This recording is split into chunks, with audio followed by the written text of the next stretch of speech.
നിങ്ങൾക്ക് എപ്പോഴും സംശയമുള്ളൂ, എനിക്കതിനും ഒരു സംശയമില്ല. ഞാൻ പറയുന്നത് എന്തിനാണ് ഈ PR ഏജൻസിയുടെയും ഈ ഹിന്ദുവിൻ്റെയും ആ പറഞ്ഞ സ്റ്റേറ്റ്മെന്റ് അതിന്റെ മുമ്പ് അദ്ദേഹം പറഞ്ഞിട്ടുള്ളതാണല്ലോ.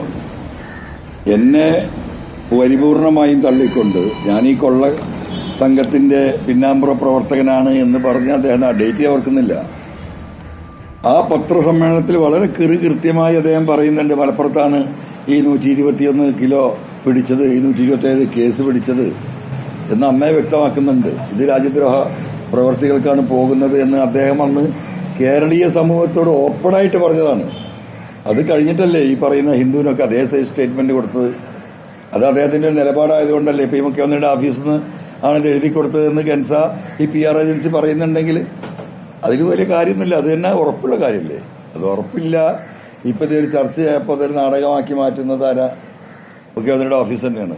അതിന് നിങ്ങൾ ചോദിച്ച ചോദ്യങ്ങൾക്ക് വല്ല ഉത്തരവും കിട്ടിയോ? മാത്രമല്ല, ഇത്രയും വലിയൊരു പ്രതിസന്ധി ഈ വിഷയത്തിലുണ്ടായിട്ട് ഇത് സത്യസന്ധമാണെങ്കിൽ എന്താണ് ആ ഏജൻസിക്കെതിരെയോ അല്ലെങ്കിൽ ഹിന്ദു പത്രത്തിനെതിരെയോ പരാതി കൊടുക്കാൻ, നിയമ നടപടി സ്വീകരിക്കാൻ ഈ ഗവൺമെന്റ് തയ്യാറാവാത്തത്? എന്തുകൊണ്ടാണ് ആ റെക്കോർഡ് CMന്റെ PRDയുടെ കയ്യിൽ ആ റെക്കോർഡുണ്ടല്ലോ, അദ്ദേഹം കൊടുത്ത ഇന്റർവ്യൂവിന്റെ ആ റെക്കോർഡ് എന്താ പുറത്തുവിടാത്തത്? മൂന്നാമത്തെ കാര്യം, രാവിലെ 5 മണിക്ക് അച്ചടിച്ചിറങ്ങിയ പത്രം ഇന്ത്യ രാജ്യം മുഴുവൻ എല്ലാവരുടെയും കൈകളിലെത്തി. അന്ന് രാത്രി മുതലക്കുളത്ത് വെച്ച് ഞാൻ ഈ പത്രം ഉയർത്തിപ്പിടിച്ച ചോദ്യം ഉയർത്തി. അതും കഴിഞ്ഞ് പിറ്റേ ദിവസവും ഏകദേശം ഉച്ചയോട് കൂടിയിട്ടാണ് ഇങ്ങനെ ഒരു അബദ്ധം പറ്റിയതായിട്ട് CMOയിൽ നിന്ന് പറയുന്നത്. ഇതൊക്കെ നാടകം. വെറുതെ നമ്മളതിനെ ചർച്ച ചെയ്ത് സമയം കളയേണ്ട കാര്യമില്ല. കേരളത്തിലെ സാധാരണക്കാരായ അത്യാവശ്യം എഴുത്തും വായന അറിയുന്ന കോമൺ സെൻസിലെ എല്ലാ മനുഷ്യർക്കും മനസ്സിലായിട്ടുണ്ട്. മാത്രമല്ല 21-ാം തീയതിയാണ് മുഖ്യമന്ത്രി ആദ്യമായിട്ട് സ്വർണ്ണക്കാർക്കാരോട് പറയുന്നത്. പിന്നെ 29-ാം തീയതി ഹിന്ദുവിന് കൊടുക്കുന്ന അഭിമുഖത്തിലാണ് ഇത്തരത്തിൽ മലപ്പുറം എന്നുള്ള ദേശവിരുദ്ധ പ്രവർത്തനം എന്നുള്ള വാക്കുകൾ ഉൾപ്പെടുന്നത്. എന്നാൽ 13-ാം തീയതി തന്നെ, സെപ്റ്റംബർ 13-ന് തന്നെ കേസൻ എന്ന് പറയുന്ന PR ഏജൻസി പല പത്രങ്ങൾക്കും അയച്ചു കൊടുത്ത പ്രസ് റിലീസിലും ഇതേ കാര്യങ്ങൾ വരുന്നുണ്ട്. നിരോധിത സംഘടനകൾക്ക് വേണ്ടിയാണ് ഈ ഹവാല പണം ഉപയോഗിക്കുന്നതടക്കമുള്ള പരാമർശങ്ങളും അതിലുണ്ട്. അപ്പൊ അതിന്റെ പിന്നിൽ ഈ മുഖ്യമന്ത്രി ഓഫീസ് തന്നെയാണെന്നാണ് പറയുന്നത്. അല്ല, മുഖ്യമന്ത്രിയുടെ ഓഫീസല്ലാതെ പ്രതിപക്ഷ നേതാവിന്റെ ഓഫീസ് ഈ വിഷയത്തിൽ ഇടപെടേണ്ട വല്ല കാര്യമുണ്ടോ? ഇത് പൂർണ്ണമായിട്ടും മുഖ്യമന്ത്രിയും ആ ഓഫീസുമായി ബന്ധപ്പെട്ട കാര്യങ്ങളല്ലേ. അതിലിപ്പോ വേറൊരു പാർട്ടി വന്ന് ഇടപെടില്ലല്ലോ, ഒരു തേർഡ് പാർട്ടി.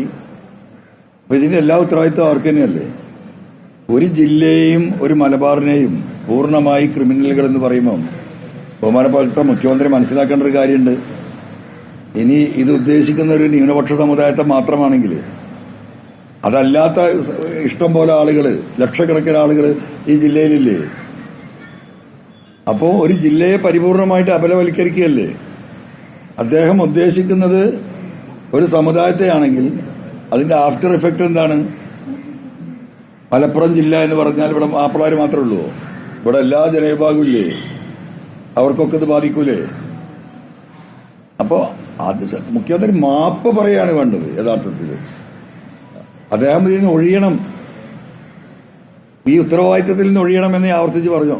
ഇനിയിപ്പോൾ അതിനും സാധിക്കുന്നില്ലെങ്കിൽ അദ്ദേഹം ഈ പറഞ്ഞതുപോലെ ഒരു മാപ്പെങ്കിലും ഈ പറയുന്ന മാപ്പിളാരെ മാറ്റി നിർത്തും. മലപ്പുറം ജില്ലയിൽ 10-20 ലക്ഷം അല്ലാത്ത സമുദായക്കാരുണ്ടല്ലോ, അവരോട് അദ്ദേഹം മാപ്പ് പറയണ്ടേ?